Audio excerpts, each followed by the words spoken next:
Čauko. Predom chcem upozorniť, že som nachladený a možno to bude počuť na hlase, ale aj tak chcem tvoriť videá, takže chápeme sa.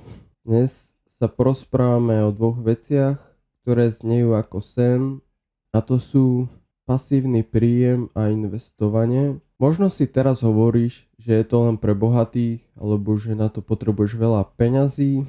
Pravda je však ale taká, že začať s tým môžeš aj dnes, aj s malým kapitálom, a hlavne čím skôr začneš, tým lepšie pre tvoju budúcnosť. Takže si to poďme vysvetliť úplne jednoducho. Najprv, čo je pasívny príjem?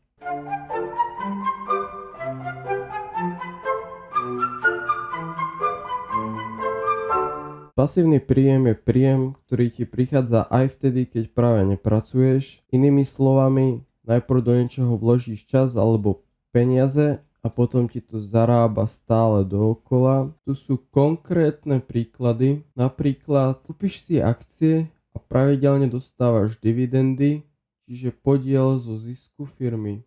Alebo prenajímaš byt, pracoval si, aby si ho kúpil a teraz ti každý mesiac zarába sám. Alebo vytvoríš online kurz, e-knihu alebo YouTube kanál, robíš na tom raz, ale výnosy môžu prichádzať roky.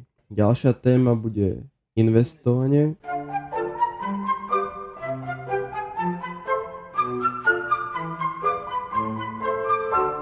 Investovanie je spôsob, ako sa dostať k pasívnemu príjmu. Pri investovaní necháš svoje peniaze pracovať za teba. Najčastejšie formy investovania sú akcie a ETF fondy. Kupuješ malé časti firiem a zarábaš, keď rastie ich hodnota. Kryptomeny, rizikovejšie, ale môžu priniesť zisky. Musíš ale vedieť, čo robíš. Podielové fondy, investovanie spravujú odborníci vhodné pre začiatočníkov. Najdôležitejšia vec je čas a trpezlivosť. Investovanie nie je o rýchlom zbohatnutí, je to o tom, že si buduješ stabilný príjem do budúcna.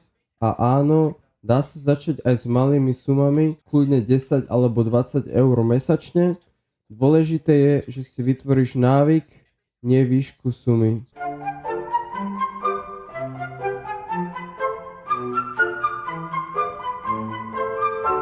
Takže na záver si pamätaj, pasívny príjem znamená, že tvoje peniaze pracujú za teba. Investovanie je cesta, ako to dosiahnuť, pomaly, ale isto. Čím skôr začneš, tým viac času majú tvoje peniaze na rast. Ak ťa to zaujíma, ako konkrétne začať investovať aj s malými sumami, určite daj odber, pretože ďalšie video bude presne o tom, krok za krokom pre úplných začiatočníkov.